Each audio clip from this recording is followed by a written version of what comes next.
Meus caros amigos e amigas, mais uma vez estamos aqui começando a nossa transmissão pelo Facebook de mais uma conversa. Nesse dia de hoje, nós queremos conversar um pouco sobre uma série de questões que a igreja responde. O povo pergunta muito, assim, o que a igreja diz sobre tal assunto, né? Eu faço um programa toda quarta-feira pela TV Canção Nova, às 16 horas até às 17 horas, onde eu respondo perguntas, e o que mais aparece ali é exatamente esse tipo de colocação. O que a igreja fala sobre isto? Né? Bom, então, nessa nossa conversa de hoje, eu quero dar a você também a oportunidade de você fazer a sua pergunta. Né? O que a igreja fala sobre tal coisa? Vamos pedir a Deus que nos dê a sua bênção, a sua graça, mais uma vez, para que tudo aquilo que a gente possa fazer hoje possa estar de acordo com a doutrina da Santa Mãe Igreja, para que tudo possa ser para a salvação das almas, a edificação da igreja, para que o reino de Deus se estabeleça entre nós. Em nome do Pai, do Filho e do Espírito Santo. Amém. Vinde, Espírito Santo, enchei os corações dos vossos fiéis, acendei neles o fogo do vosso amor. Enviai, Senhor, o teu Santo Espírito, e tudo será criado, e renovareis a face da terra. Oremos, ó Deus, que instruíste os corações dos vossos fiéis com a luz do Espírito Santo. Fazei que apreciemos retamente todas as coisas, segundo o mesmo Espírito, e gozemos sempre da sua consolação. Por Cristo nosso Senhor.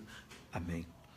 Ó Virgem Maria, nossa Mãe, vinde em socorro da nossa fraqueza, da nossa ignorância, com a vossa intercessão materna. Ave Maria, cheia de graça, o Senhor é convosco. Bendita sois vós entre as mulheres, bendito é o fruto do vosso ventre, Jesus. Santa Maria, Mãe de Deus, rogai por nós, pecadores, agora e na hora de nossa morte. Amém. Glória ao Pai, ao Filho e ao Espírito Santo, como era no princípio, agora e sempre. Amém. São José, rogai por nós. Em nome do Pai, e do Filho e do Espírito Santo. Amém. Muito boa noite, Henrique. Muito boa noite, Lúcia Machado. Muito boa noite, Sandra. Vocês que já estão entrando aí na nossa conversa. Francisco Alves. Hoje, então, você pode mandar a sua pergunta. Desde já, pode mandar a sua pergunta, que hoje nós não temos um tema específico. Hoje, o assunto, vamos dizer assim, é livre, né, o que a igreja diz sobre determinado assunto, ok? Eu vou começar aqui colocando algumas coisas, aguardando aí as suas perguntas. Bem, antes de tudo, eu gostaria de dizer o seguinte: qual é o melhor caminho de nós tirarmos as nossas dúvidas sobre aquilo que a igreja nos ensina? É o catecismo da Igreja Católica. O catecismo da igreja, o Papa João Paulo II, quando o aprovou, exatamente em 1992, o Papa João Paulo II diz lá, na Constituição Apostólica, Fidei Depositum, que quer dizer o depósito da fé, o Papa diz o seguinte, que o catecismo é o texto de referência da fé católica, ou seja, aquilo que a gente quiser saber sobre a fé católica está no catecismo da igreja. E o Papa diz uma coisa muito interessante, ele diz assim que esse catecismo foi elaborado, né, porque os bispos do mundo pediram a ele. Em 1985, quando o Concílio Vaticano II completou 20 anos, o Papa quis dar assim, um balanço, né, na aplicação do Concílio Vaticano II e fez um sínodo extraordinário no Vaticano. E os bispos ali pediram ao Papa que o Papa mandasse fazer um novo catecismo. Por quê? Porque o catecismo que a igreja estava usando já tinha 430 anos. Era o chamado Catecismo Romano, que foi feito em 1565, logo depois da Reforma Protestante de Lutero, porque ali a igreja reexaminou toda a doutrina no Concílio de Trento, e depois o Papa São Pio V, né, mandou então que se fizesse um catecismo colocando aquilo que a igreja ensinava. Não mudou nada da doutrina da igreja, mas sempre há uma atualização. Nesse catecismo atual, do Papa João Paulo II, evidentemente, muitas coisas foram atualizadas, sobretudo na questão moral, né? Porque há 430 anos nós não tínhamos uma série de problemas que nós temos hoje, por exemplo, inseminação artificial, bebê de proveta, né? Manipulação de embriões, uma série de coisas que com, né, o tempo mudou. Então, o catecismo ele manteve as 4 partes do catecismo anterior e atualizou. E ele é excelente para tirar dúvida. Inclusive, no final do catecismo, você encontra um índice temático em ordem alfabética, os assuntos. E ali tem o número do parágrafo do catecismo que trata daquele assunto. Ok? E aí você faz a sua pesquisa. Para facilitar a pesquisa no catecismo, eu escrevi um dicionário que eu chamei de O Catecismo da Igreja Responde de A a Z. É um dicionário. Esse dicionário aqui, o que eu fiz? Eu peguei, não todos os temas que são tratados no catecismo, mas a maioria deles, tem mais de 200 temas, você vê aqui, por exemplo, no índice, né, os temas todos, né, e eu transcrevi aqui em ordem alfabética aquilo que o catecismo fala sobre cada tema. Então, é um dicionário. Você procura aqui como você procura no dicionário de português, em ordem alfabética. É um dicionário, né, daquilo que tem no catecismo. Ok? Assim, pode facilitar um pouco as pessoas que têm dificuldade de encontrar alguma coisa no catecismo. Agora, eu gostaria de colocar aqui para nós uma coisa muito importante, né? São Paulo, ele quando escreve para São Timóteo, São Paulo diz assim, Timóteo, Deus quer que todos se salvem e cheguem ao conhecimento da verdade. Está lá em 1 Timóteo 2,4. Veja o que Paulo diz. Deus quer que todos se salvem e cheguem ao conhecimento da verdade. Ou seja, para a gente se salvar, nós temos que chegar ao conhecimento da verdade. Que verdade é essa? A verdade que a igreja ensina. Porque um pouquinho acima, no capítulo seguinte, 1 Timóteo 3,15, São Paulo diz assim, Timóteo, a igreja é a coluna e o fundamento da verdade. Vamos juntar esses dois versículos. No versículo 1 Timóteo 2,4, São Paulo diz, né? Deus quer que todos se salvem e cheguem ao conhecimento da verdade. Porque a mentira nos leva para o erro. A mentira nos leva para a perdição. As falsas doutrinas, os falsos profetas nos levam para a perdição. A verdade vos libertará, diz Jesus. Então, Paulo diz, né, bem claro, Deus quer que todos se salvem. Mas para isso, chegue ao conhecimento da verdade. E onde é que está essa verdade? São Paulo fala, a igreja é a coluna e o fundamento da verdade. Eu gostaria de explicar essas duas palavras que São Paulo fala. Coluna e fundamento da verdade. Fundamento é alicerce. Coluna, você sabe o que é. Você já reparou, quando alguém vai fazer um prédio, o que é feito em primeiro lugar? Antes de tudo, é feito um enorme de um alicerce. Quanto mais alto é o prédio, 10 andares, 20 andares, 30 andares, 100 andares, mais profundo é o alicerce, claro. E ali vai muito ferro, muito concreto, muito cimento, aquelas sapatas todas, aquelas vigas baldrames, né, que são presas nas sapatas. É um verdadeiro edifício enterrado no chão. É o chamado alicerce, fundamento. Ok? E as colunas, a gente sabe, você vê que antes de um prédio ter as paredes fechadas, parece um esqueleto. Você só vê o quê? Você só vê o fundamento e as colunas. É isso que sustenta o prédio. O resto, nós podemos dizer, é perfumaria, modo de falar. Se você vai fechar as paredes com vidro, ou se você vai fechar com tijolo, ou se você vai fechar com plástico, ou com placas de alumínio, não tem problema. Por quê? Porque as paredes não são que sustentam o edifício. O que sustenta é o fundamento, o alicerce e as colunas. Por isso que São Paulo usa essa expressão. Timóteo, 1 Timóteo 3,15. A igreja é a coluna e o fundamento da verdade. Então, meus irmãos, a gente precisa aprender, em primeiro lugar, que a verdade está na igreja. Né? E Jesus disse bem claro para os apóstolos, na Santa Ceia, na despedida. Está lá em João, né? Capítulo 14, capítulo 15, capítulo 16. Jesus fala bem claro para os apóstolos. Né? Por exemplo, lá em João 14, 15, Jesus diz assim, né? Se me amais, guardareis os meus mandamentos.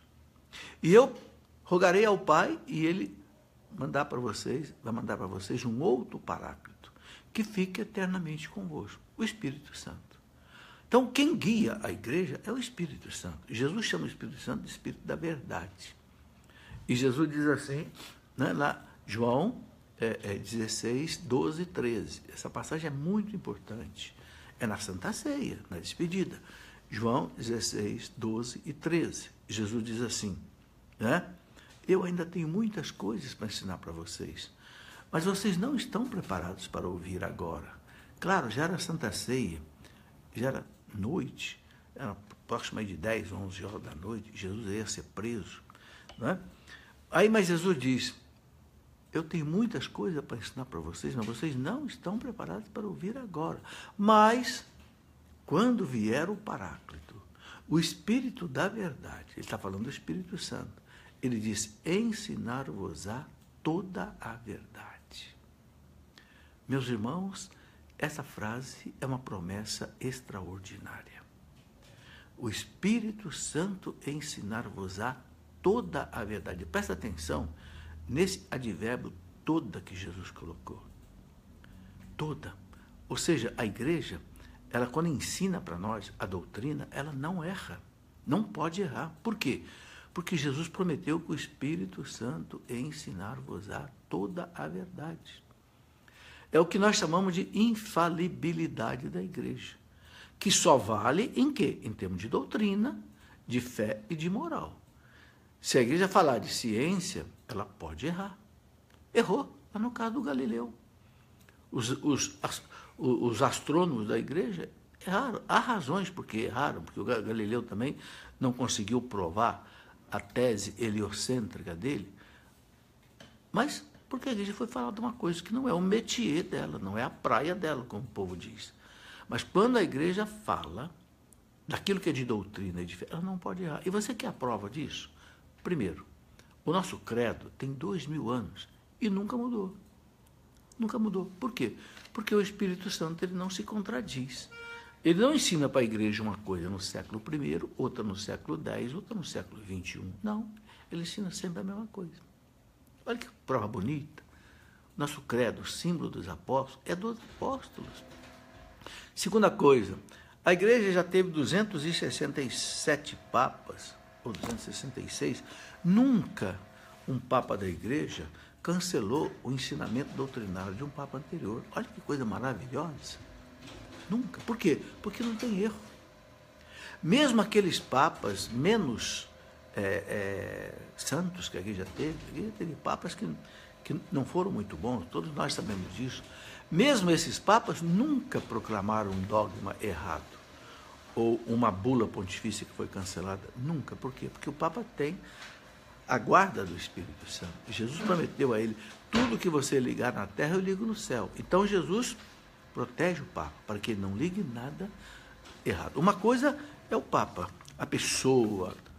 Outra coisa é o papa, o representante de Cristo, que Cristo protege. Ok?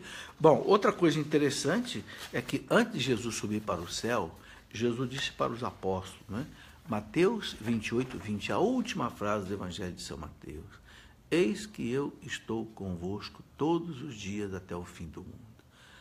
Olha, meus irmãos, se Jesus está com a igreja todo dia, se ele prometeu que o Espírito Santo assistirá à igreja, ensinar-vos-á todas as coisas, não podemos duvidar, né, dessa assistência que a igreja tem do Espírito Santo. Por isso que nunca um concílio da igreja, um concílio universal, um concílio ecumênico, dos 21 concílios ecumênicos que a igreja já realizou, nunca um concílio ecumênico também cancelou um ensinamento anterior. Não é só um papa que nunca cancelou um ensinamento anterior, os concílios também nunca cancelaram. Quer dizer, há uma solidez, há uma robustez na doutrina católica. Não há contradição. Nunca vai mudar. O mundo se agita contra a igreja, critica a igreja, chama a igreja de obscurantista, essa igreja não muda, essa igreja, né, não vai mudar, porque a doutrina não é da igreja, a doutrina é de Cristo e dos apóstolos e que chegou até nós. Ok? Então, essa é a nossa base, é em cima disso que eu quero responder aqui, então, as perguntas, em cima daquilo que a igreja nos ensina. Sabe, infelizmente, meus irmãos, há católicos que duvidam da igreja. Ah, a igreja fala isso, mas... Aí vem o mais, né? Ah, mas eu não aceito isso. Ah, mas eu não aceito aquilo. Espera aí. Quem é você? Quem sou eu para discordar da igreja? Que tem 2000 anos de assistência do Espírito Santo. Será que isso não é vaidade? Será que isso não é arrogância da nossa parte? Não é? Há até teólogos que discordam da igreja. Mas, na verdade, isso, meus irmãos, é o orgulho espiritual. E é um pecado muito sério. O orgulho espiritual. Bem, eu já tenho aqui algumas perguntas, né? O Paulo Henrique está perguntando assim, o que é que ele já disse sobre o ecumenismo? Veja, o Paulo Henrique, existe uma encíclica do Papa João Paulo II, maravilhosa, que se chama Ut Unum Sint, que todos sejam um. Né? Onde o Papa João Paulo II diz o seguinte, que o que é o ecumenismo? O ecumenismo é a unidade das igrejas cristãs, as igrejas que acreditam em Cristo, diferente do diálogo religioso. O diálogo religioso é o diálogo com as outras religiões que não têm Cristo como Deus, não acreditam na Santíssima Trindade. Então, no ecumenismo é a unidade entre os cristãos.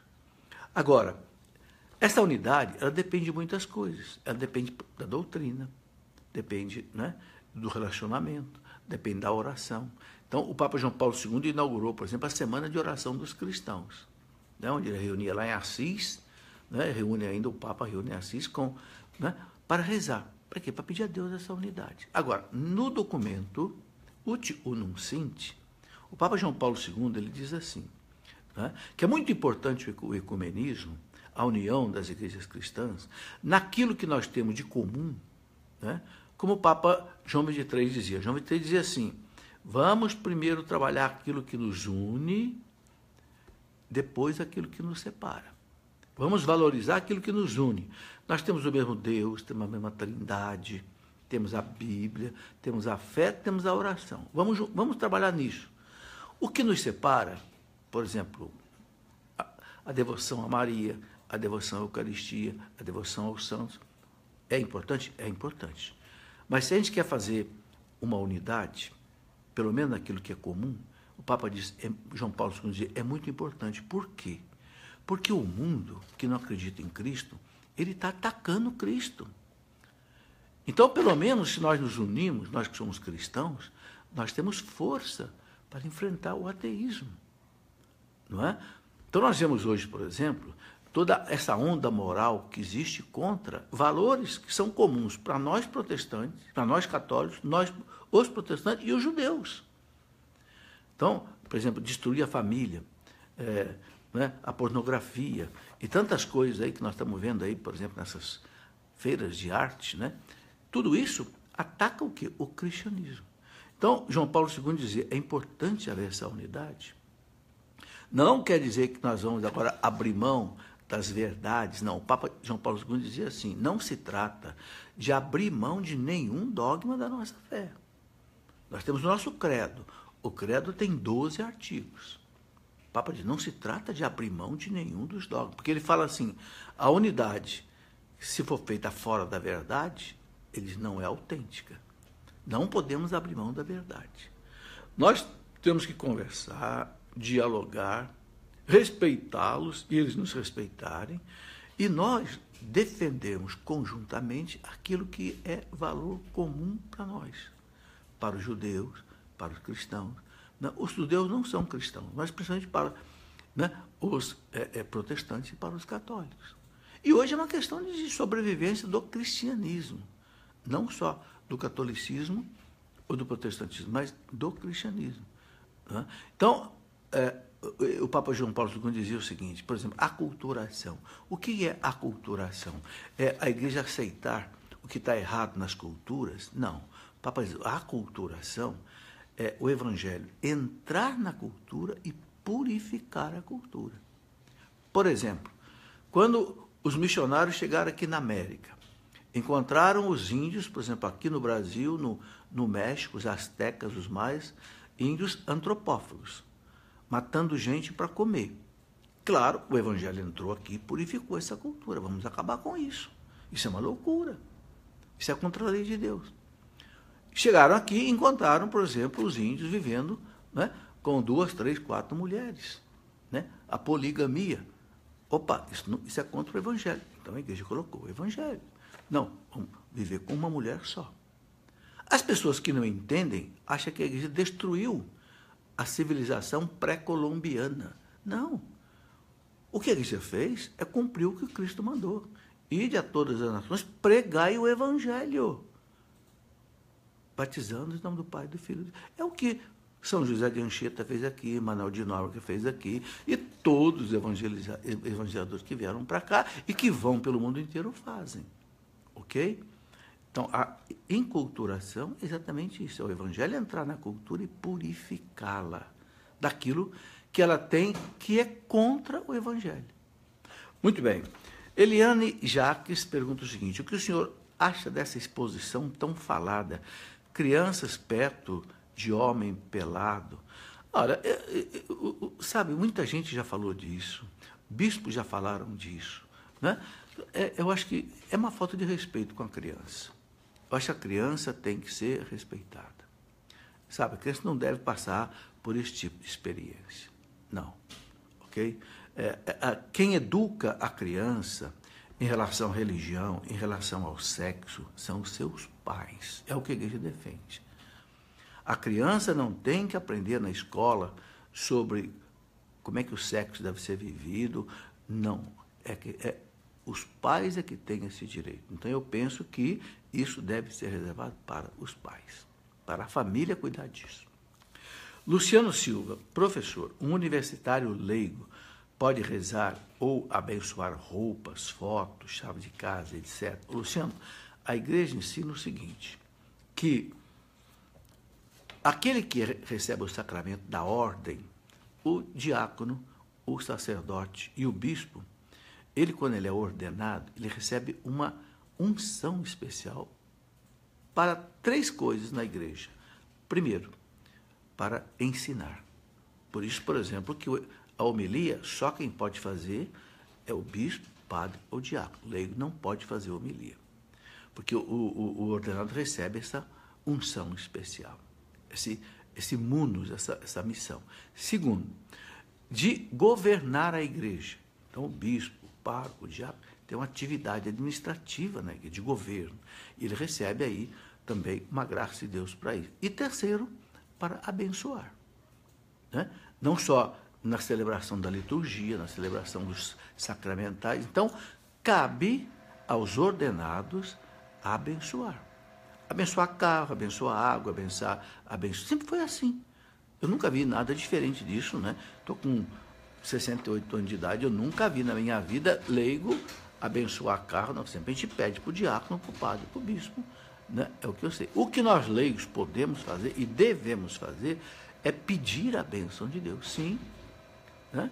Meus filhos dizem, pai, bênção. Deus te abençoe. Eu peço a Deus que te abençoe. Claro, isso é muito bom. Não um padrinho que abençoa o seu afilhado. Deus te abençoe. Isso nós podemos e devemos fazer assim. Agora, dar a bênção, como o sacerdote dá, traçando uma cruz no ar, né? Abençoando de maneira assim, objetiva, aí fica reservado, é o que eu sempre aprendi, né? Aos sacerdotes, aos ordenados. Rose Silva, faltar à missa de domingo é sempre considerado pecado? Rose, o catecismo da igreja diz que é pecado. Tá? Se a pessoa perde a missa do domingo ou do sábado, à tarde ou à noite, né? Por preguiça. Não vou na missa não, estou com preguiça, eu posso ir, tem missa, mas se eu não vou por preguiça, por comodismo, nem no sábado à noite, tarde, nem no domingo, aí o catecismo da igreja diz que é pecado grave. Está aqui, bem claro, né? Deixa eu ver se eu acho, inclusive, aqui o número do catecismo que eu quero te dizer. Olha, parágrafo 2174 e 2174 e 2180. O catecismo fala aí nesses 2 parágrafos que realmente é pecado grave. Se o catecismo fala que é pecado grave, quer dizer o seguinte, a pessoa, para comungar depois, ela precisa se confessar. Se arrepender do que fez, Sabe? Porque, veja bem, por que a igreja chama de pecado grave? Porque é um desprezo com Deus. Olha, Deus nos dá a semana com 7 dias. Cada dia com 24 horas. Nós, se você multiplicar 7 por 24, vai dar mais de 100 horas. Né? Eu não posso dar 1 hora para Deus? Ou seja, é porque eu não amo Deus. Porque Deus não é importante para mim. Ou seja, é uma forma de você dizer para Deus, sem palavras, não te respeito, não te adoro. Entende? É por isso que ele se caracteriza como uma falta grave. Quer dizer, é uma falta assim, de atenção com Deus, de consideração com Deus. Entende? É por isso. Agora, se for por preguiça, a pessoa não pode ir à missa porque está cuidando de um doente, está cuidando de criança, não pode sair, tudo bem, aí é diferente, tá? Farias Ivan Ribeiro. Professor Felipe, estou aguardando a nova edição do Catecismo da Igreja. Quando será que está disponível no Brasil? Ô Ivan, não sei. Mas veja, esse catecismo nosso atual aqui, ô Ivan, ele não vai mudar nada. Por se mudar, vai mudar pouquíssima coisa. Não vai haver um novo catecismo, porque esse catecismo aqui, ele já passou por uma revisão, porque ele foi aprovado em 1992, depois de 7 anos, 1997, ele passou por uma revisão, e aí saiu a chamada edição típica vaticana. Está escrito aqui, ó, edição típica vaticana. Esta edição aqui é a edição definitiva. Então, não se preocupe com uma edição nova. Use essa edição que você tem na mão aí, que pode ter certeza que o que vier de novo, se vier, vai corrigir detalhes assim que não vão mexer praticamente no conteúdo. Pode ter certeza. A menos, aí eu não estou sabendo, que o Papa Francisco queira alterar o catecismo. Mas até hoje eu não vi nenhuma notícia de que o Papa Francisco vá alterar o catecismo. Não sei, só se houver isso, tá? Alicem Andressa. O que fazer quando sabemos que pessoas não casadas na igreja comungam? Alicem, veja bem, eu penso que é preciso orientar essas pessoas. Né? Muita gente não é casado na igreja, não sabe que não pode comungar, e comunga. Né? Agora, então, o que eu penso é o seguinte, é mostrar para essas pessoas o que está no catecismo da igreja. O que está, principalmente, eu vou dar aqui uma referência muito importante, no documento do Papa João Paulo II, Familiares Consórcio. Lá no número 84 e 85, o Papa João Paulo II fala bem claro. Né? As pessoas que casaram só no civil, não receberam o sacramento do matrimônio, não estão vivendo de acordo com a lei de Cristo, portanto, não devem comungar. Então, é explicar isso para a pessoa, entende? Eu penso que com caridade, né? Com caridade, como Santo Agostinho dizia, né? Não se imponha a verdade sem caridade, mas não se sacrifique a verdade em nome da caridade. Ok. Marcos Medrado, tem algum curso sobre o método Billings? Marcos, tem sim. Se você entrar no semplafan.com, você vai encontrar, eu não sei se é .com ou .org. .com. Semplafan quer dizer Centro de Planejamento Familiar. Okay? É uma sigla. Né? CEN, Sempla de Planejamento, né? Semplafan de Família, FAM.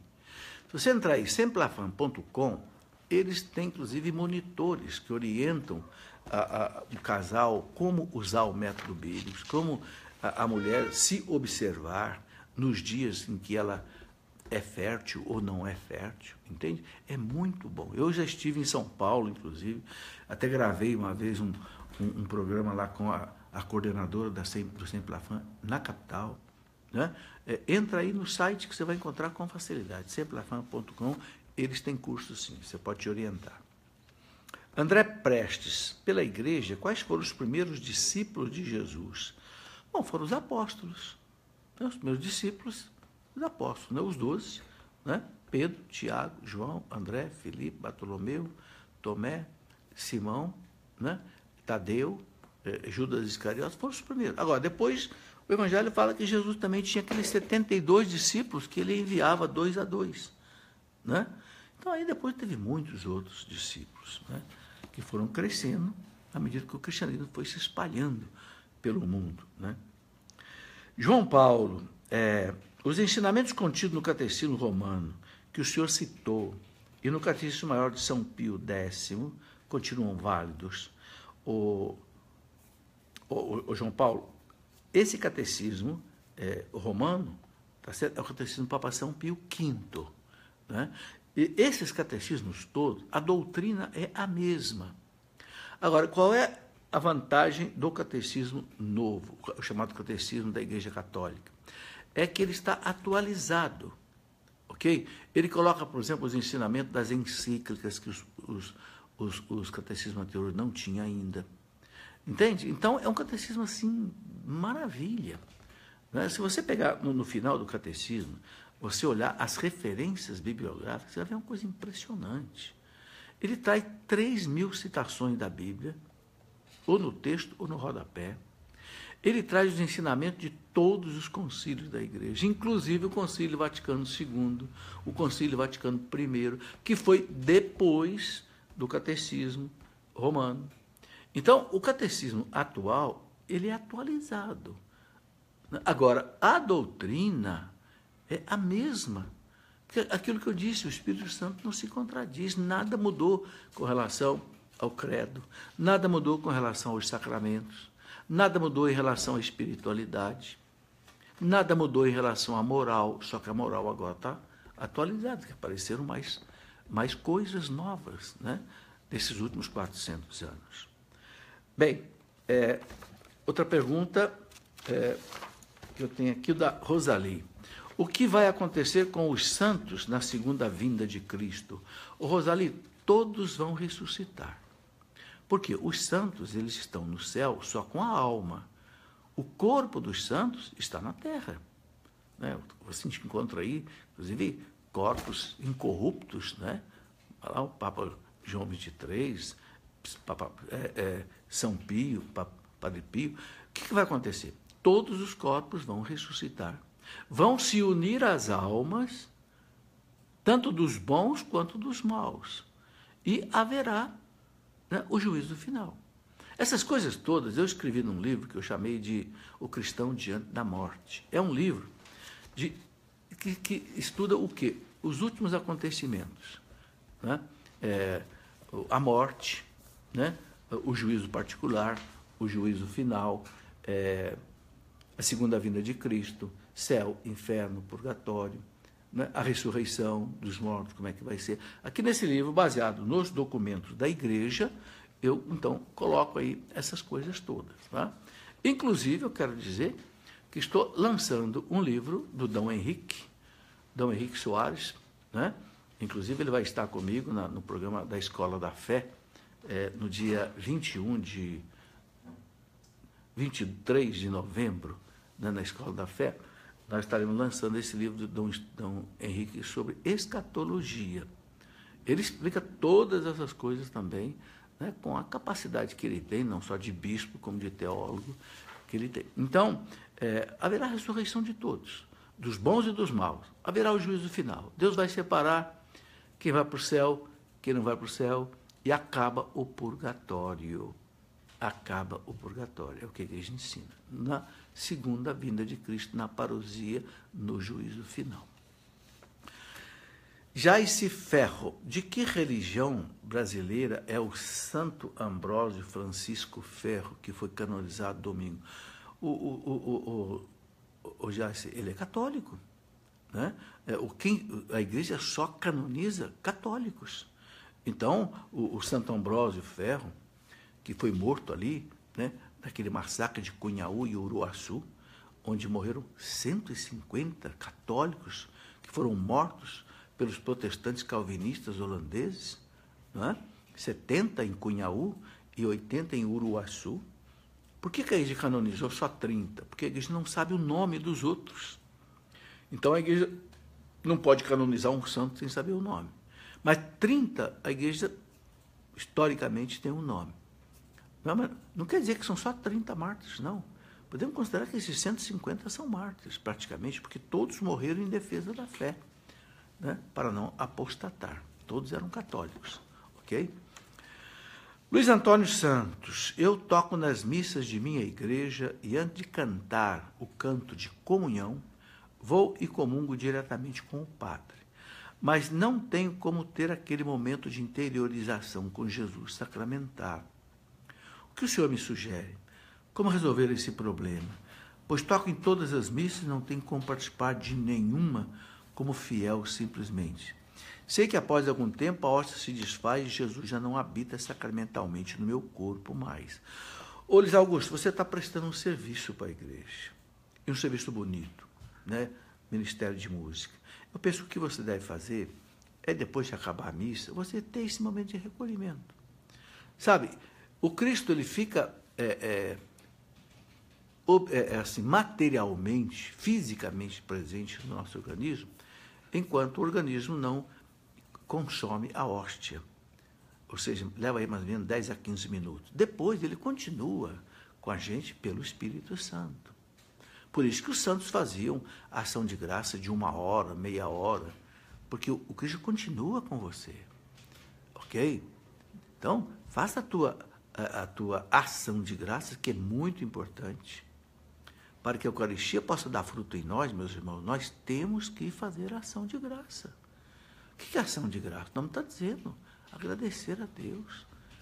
Não é só agradecer, é também louvar, pedir e tudo mais. Ok? Ação de graças é muito. Você pode fazer isso, então, depois, né? Que você até for para a sua casa, se puder fazer na própria igreja. Né? Eu escrevi um livro, Como Preparar-se para Comungar. E aqui eu falo bastante dessa questão da ação de graça, da comunhão espiritual, para quem não pode fazer uma comunhão sacramental, né? Como fazer uma comunhão espiritual e outras coisas, mas como se preparar para comungar bem. Diná Flores, o Espírito Santo é um espírito diferente de Deus? Diná, o Espírito Santo é Deus. Né? Não existem 3 deuses, é um só Deus. A teologia ensina uma só natureza, ou essência, ou substância. Essas 3 palavras podem ser, assim, mais ou menos confundidas. O Espírito Santo é Deus. Como o Pai é Deus, como Jesus é Deus. E não há uma diferença de majestade. O Pai, o Filho e o Espírito Santo têm a mesma majestade infinita. A unidade na Trindade, a Trindade na unidade. É claro que nós não entendemos isso. A nossa cabeça não tem inteligência para compreender isso. Santo Agostinho dizia assim, Deus não é para ser entendido, Deus é para ser adorado. Ok? E Santo Agostinho dizia assim, se você entendesse Deus, compreendesse Deus, esse Deus que você compreendeu e entendeu não seria o Deus verdadeiro. Porque o Deus verdadeiro não cabe na nossa cabeça. E não pode caber. O mar não cabe dentro de um buraquinho. Foi a experiência que Santo Agostinho teve, né? Um dia, querendo entender o mistério da Santíssima Trindade, conta a história que ele viu um menino que pegava água no mar e colocava num buraquinho. E repetia isso sem parar. Ele perguntou, menino, o que você está fazendo? E o menino disse, eu estou colocando o mar aqui nesse buraquinho, o senhor não está vendo? Eu vou colocar todo o mar aqui nesse buraquinho. E Santo Agostinho disse, mas não cabe. Aí o menino falou para ele, é mais fácil eu colocar o mar todo nesse buraquinho do que você colocar Deus na sua cabeça. Não cabe. Mas não quer dizer por isso que o mar não existe. Entendeu? Não é porque o mar não cabe, né, dentro de uma piscina que o mar não existe. Existe. Não é porque Deus não cabe na nossa cabeça que ele não existe. Existe. Ok? Paulo César. Sou casado pela 2ª vez. Assistindo seu programa, fiquei sabendo que não posso comungar, pois não casei no religioso. Peça um cancelamento de seu casamento anterior ao bispo, para quem mora no interior é difícil. Com essa situação, me afastei da igreja. Vou quando sinto falta de algo na minha vida. Fico triste com a situação, me afastei. O Paulo César, o Papa João Paulo II, de novo eu cito aqui o documento dele, né? Que, veja bem, eu não falo em meu nome. O que eu ensino em nome da igreja. Está aqui no Catecismo da Igreja bem claro o que a igreja ensina sobre isso, ok? Eu não coloco nada meu, tá? Está tudo comentado aqui. O Papa João Paulo II colocou, né? Eu posso até citar para você aqui onde que está isso no catecismo, né? Eu vou encontrar aqui, parágrafo 1650, é o parágrafo 1650 que fala exatamente isso. Agora, o Papa João Paulo, no documento dele, né, sobre a família, ele fala o seguinte: essas pessoas não devem se afastar da igreja. Não. Frequente a igreja, participe de tudo da igreja. Ele diz, a única coisa que a pessoa não deve fazer é participar da Eucaristia, mas participe de grupo de oração, participe de tudo. Ok? O catecismo diz, essas pessoas não devem exercer alguns tipos de atividade na igreja, mas não fala qual é a atividade. Está no parágrafo 1651. Então, quem tem que definir o que uma pessoa dessa, de segunda união, não deve fazer na igreja, quem deve definir é o bispo, já que o catecismo não decide. Agora, não faça isso, Paulo César, de você se afastar da igreja. Não, reza. Sabe até por quê? Para você, o Papa diz, pedir a graça de Deus para você regularizar a sua situação. Não é? Por que o tribunal da igreja examina os casos de possível nulidade do casamento? Exatamente porque se declara que um determinado casamento foi nulo, não valeu por algum motivo, a pessoa fica no estado de novo de solteiro. Aí sim pode casar. Então, e agora, eu acho muito interessante que o Papa Francisco, ele colocou uma coisa muito interessante. Ele pediu que os tribunais da igreja sejam rápidos para dar a sentença em caso de declaração de nulidade. E também que não cobre, façam, né, o mais barato possível para as pessoas poderem fazer com mais facilidade. Então, o Paulo César, não se afaste da igreja. Não é isso que a igreja ensina, de jeito nenhum. Né? E essas pessoas não podem, não devem ser discriminadas. Existem encontros hoje para casais de segunda união. A própria Canção Nova fez várias vezes, aqui em Lavrinhas, encontro para casais de segunda união, orientando como que eles devem viver sem se afastar da igreja. Diná Flores. Bom, já coloquei a pergunta de Diná. Aqui eu tenho a pergunta Crislaine Andrade. Participo da Legião de Maria. Perguntaram, por que Deus não mandou o demônio direto para o inferno para evitar o pecado na terra? Como católica, não soube responder. Crislaine, os teólogos ensinam o seguinte, o catecismo também ensina isso, que Deus, ele quando cria uma criatura, ele não extingue a criatura. Né? Não é porque existem homens maus, homens que fazem o mal, que Deus os elimina. Não. Porque Deus respeita as suas criaturas. A mesma coisa o demônio. Deus respeita. Né? Agora, quando Deus permite que eles possam agir sobre nós, tentando, né? São Paulo diz, lá na primeira carta aos Coríntios, capítulo 10, lá, versículo 30, se não me engano, São Paulo diz assim, Deus é fiel. Ele não permite que nós sejamos tentados além das nossas forças. E junto com a tentação, São Paulo diz, Deus nos dá a graça para suportá-la e sair dela. Isso quer dizer o quê? O demônio não nos tenta sem autorização de Deus. Ele não faz o mal para nós sem autorização de Deus. E quando ele faz o mal para nós, é porque Deus sabe que a gente tem força, capacidade, desde que a gente peça a graça de Deus, desde que a gente reze, a gente tem força, tem graça para suportar a tentação e sair dela. Entende? É o que a igreja nos ensina. Né? O demônio ele não é um antideus, que ele faz o que ele quer. Não. Você vê lá no livro do profeta Jó, né? O demônio foi pedir autorização para Deus para tentar o Jó. E Deus deu autorização. Por quê? Porque Deus sabia que o Jó aguentava. O Jó foi tentado e o Jó não pecou. Né? Primeiro o Jó perdeu todos os seus filhos, todos os seus bens, perdeu tudo. Né? E ele disse, Deus dá, Deus tira, bendito seja Deus. Está lá em Jó 1:27. Ou seja, ele resistiu na tentação, no amor a Deus, na fidelidade a Deus. Depois o Jó ficou doente, com lepra da cabeça aos pés. a mulher do Jó falou para o Jó assim: ô desgraçado, amaldiçoa a Deus e morre.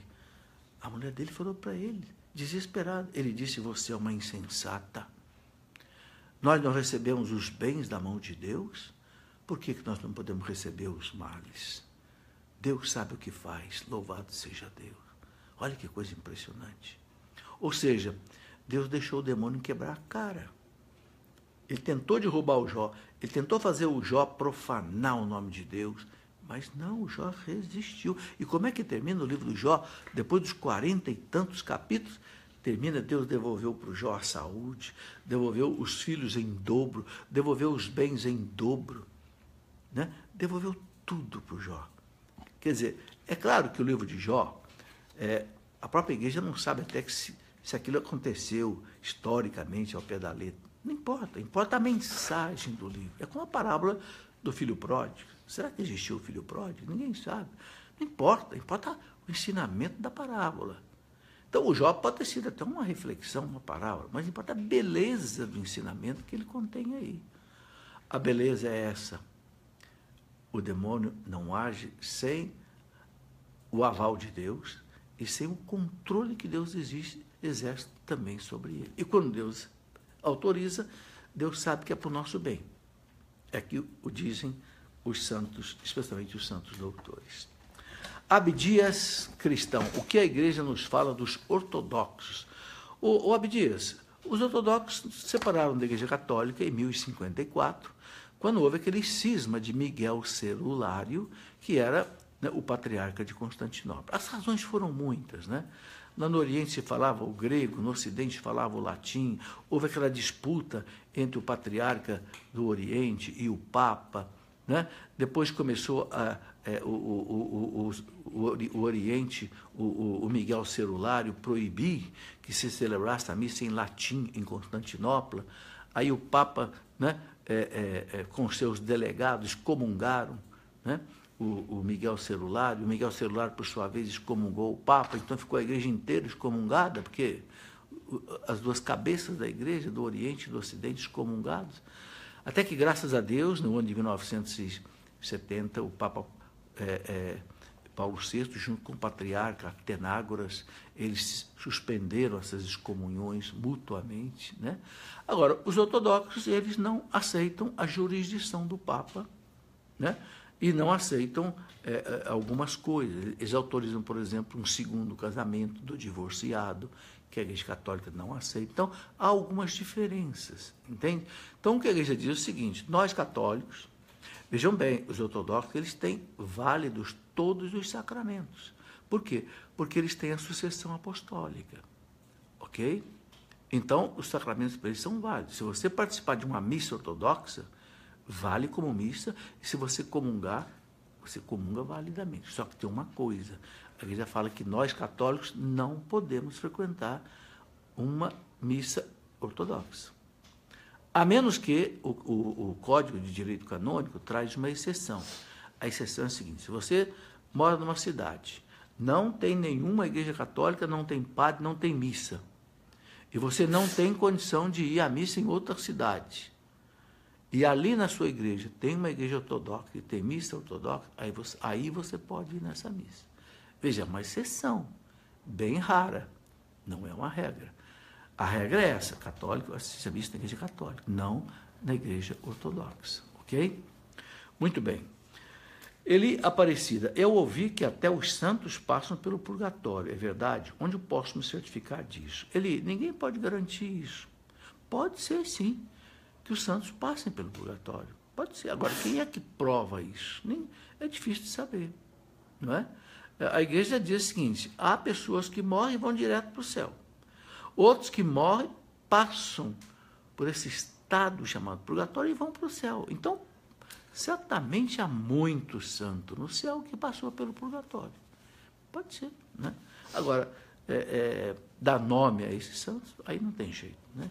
Só Deus poderia responder isso. Gustavo Boechat: quando há o culto, o ministro da palavra pode fazer a homilia? Veja, se esse culto for fora da missa, se não for missa, pode. né? Aí ele não vai fazer homilia, veja bem, homilia é na missa.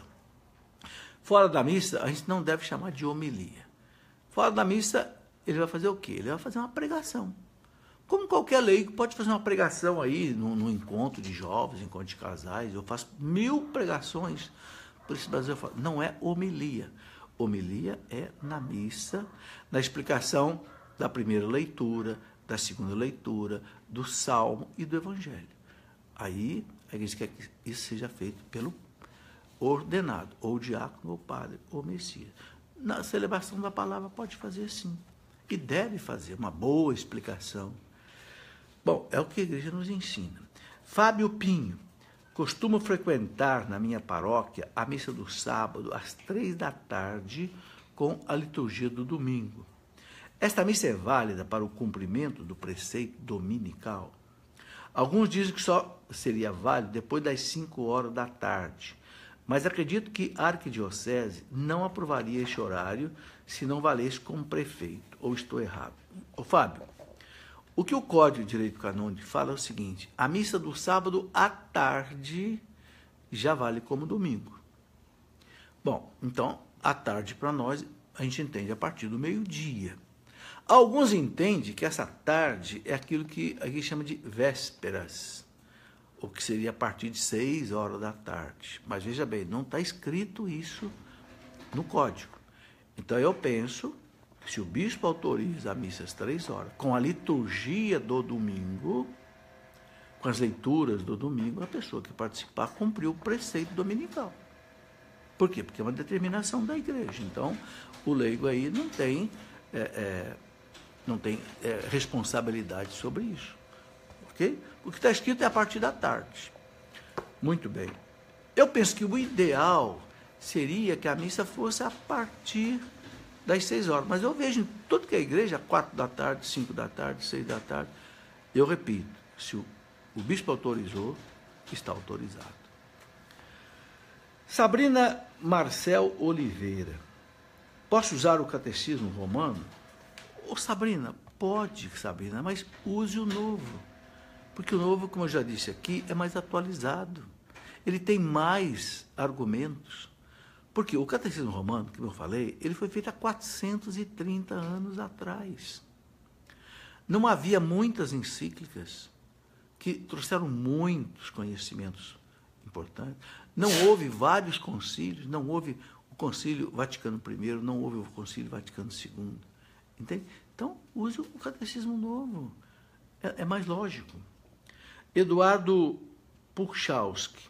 Os divorciados podem ser santos? O Eduardo, só Deus pode responder isso. Né? Gente, quantas pessoas que viviam no pecado. Santo Agostinho era um tremendo pecador. Muitos santos foram tremendos pecadores e foram santos. Então, a graça de Deus pode fazer tudo na vida de uma pessoa. Né? Ricardo Salles, professor, eu acho que nós fiéis nos acovardamos, perdemos o espírito de cruzado e nos resumimos a notas de rodapés. O senhor concorda? Ricardo, sinceramente, eu não estou entendendo muito bem o que você está dizendo aqui.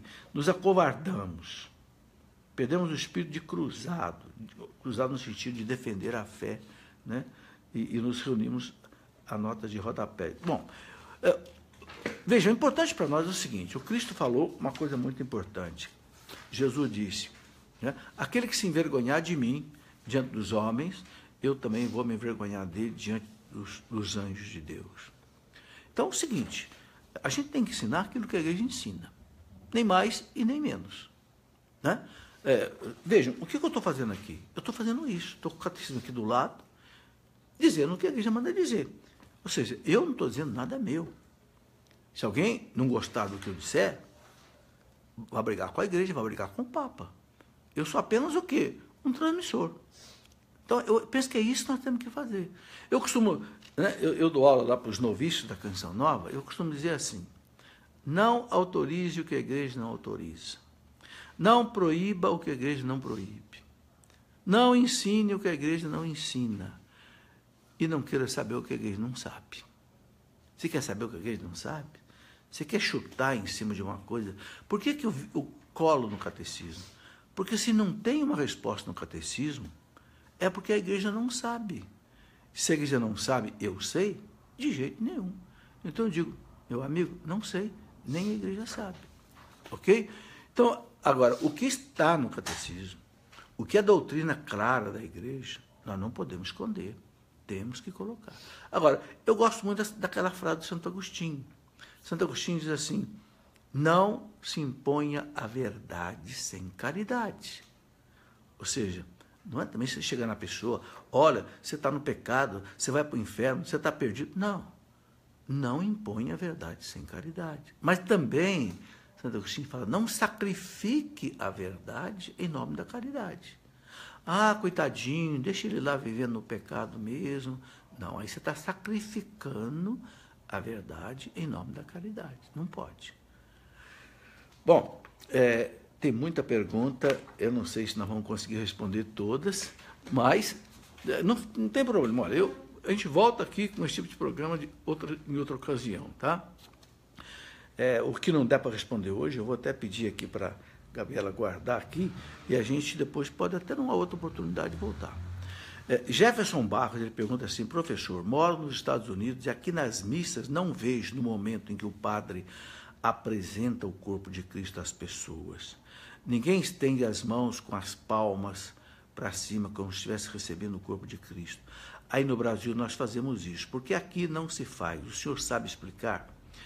Veja, cada país tem as suas características um pouco diferentes, até nas coisas da religião. É preciso ver o que a Conferência Nacional dos Bispos Americanos, aí quem sabe, colocou. A gente sabe o seguinte, o que o Vaticano colocou, a Santa Sé colocou. A pessoa que vai comungar, né, ela pode receber a hóstia na mão, aqui no Brasil, né, e pega com a outra mão, coloca na boca, na frente ali do ministro, ou ela recebe na boca, né, e comunga. É o que está aqui no Brasil, é válido. Agora, você fala que aí nos Estados Unidos, não vejam que o padre apresenta o corpo de Cristo às pessoas. Ninguém estende as mãos com as palmas para cima. Bom, nas vezes que eu já comunguei aí nos Estados Unidos, eu sempre recebi a hóstia na minha mão, comunguei, e depois eu tomei um pouquinho do vinho. Nos Estados Unidos, normalmente as pessoas comungam nas duas espécies. Fica o ministro com o cálice, cada um bebe um pouquinho, ele passa ali, né, o sanguíneo, passa para o outro. É isso que eu já vi nos Estados Unidos, ok? Agora, como os Estados Unidos é muito grande, né, é difícil a gente saber tudo direitinho. Maísa Gomes, o jejum eucarístico correto é 1 hora antes do início da missa ou 1 hora antes da comunhão? 1 hora antes da comunhão, Maísa, é o que está escrito no Código de Direito Canônico. 1 hora antes da comunhão, você deve fazer o jejum. Alicem Andressa, fale sobre as crianças que morrem sem batismo, sobre o limbo. Tem no Catecismo da Igreja? Pois nunca encontrei. Andressa e Alicem, não tem limbo no Catecismo da Igreja. Limbo nunca foi dogma de fé. Era uma figura que alguns teólogos antigos usavam, que a Igreja nunca adotou. O que a Igreja fala sobre, o que o Catecismo fala sobre as crianças que morrem sem o batismo, é que deve-se esperar a salvação delas. E o Catecismo cita, inclusive, aquela passagem do Evangelho, deixai vir a mim as criancinhas. Ok? Então, a esperança é que a criança se salve. Agora, a Igreja pede que se reze por elas. Faça as exéquias da criança, ou seja, a encomendação do corpo. Porque o Catecismo dá a entender que pode ser que essa criança ou esse adulto que morreu sem o batismo e sem culpa, ele, diante de Deus, ele vai ter a oportunidade de optar pelo batismo, ou não. Entende? Então, pode rezar por ela. A gente recomenda isso aí. Kátia Araújo, é verdade que o Apocalipse já começou em 1968, segundo o Padre Pio? Eu não tenho notícia disso. O Apocalipse, veja bem, ele não é uma data, um acontecimento. O Apocalipse é algo, eu escrevi até um livro, um livrinho para explicando o que é o Apocalipse, né? Vale a pena ler. Eu tenho a impressão que o Padre Pio, eu não li isso aqui do Padre Pio, se ele usou isso, tenho a impressão que ele usou uma espécie de uma figura de linguagem.